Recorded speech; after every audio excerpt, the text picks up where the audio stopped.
Hello, arrivers, and welcome to another edition of Friday Thoughts.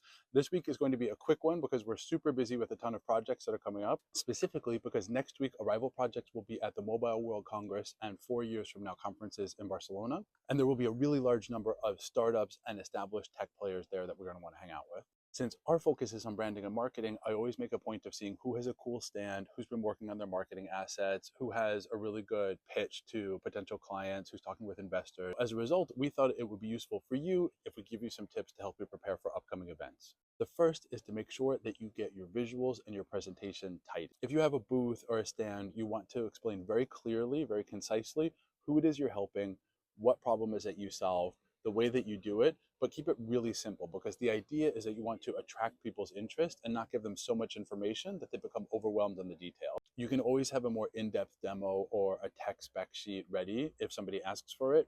With your visual materials, in addition to whatever you have on the walls of the stand, you have to make sure that your pamphlets, if you have a QR code that leads to a demo, if you have an actual demo, all of your branding is concise and coherent and that you are sending the same message and positioning across all of the different channels. The second is to button up your messaging. We know that you are most interested in what you're offering, but you have to think about what the hotels, what the investors, what other people that you'll be talking to will actually be interested in. Then if you're looking for investors and partners, now is the time.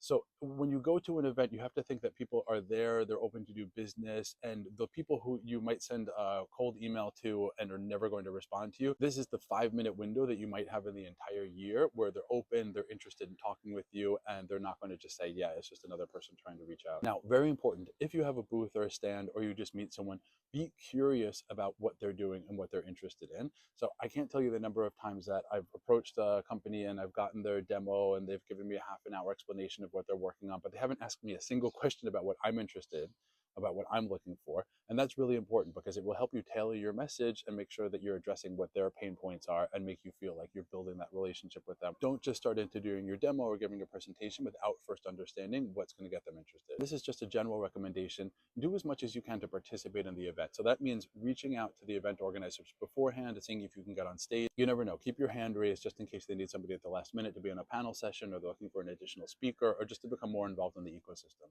And always, always, always check to see if there's some type of networking function in the event app. If there is, go through it, see who you're interested in talking to, and make sure that you note all of those names and their positions and whatever information they have about them separately. And then you can reach out to them on LinkedIn also to make sure that you keep that connection because not everybody's looking at the event app and sometimes messages go missed. Finally, make sure you do a strong follow-up. So what that means is after the event, filter your leads, see who's interesting, and then send them a message by email or WhatsApp or however you're talking to them, summarizing the key points, but also really importantly, making a suggestion about what the next steps could be. And for those of you who might actually happen to be at Mobile World Congress or 4 years from now next week in Barcelona, let us know. We're happy to meet up in person.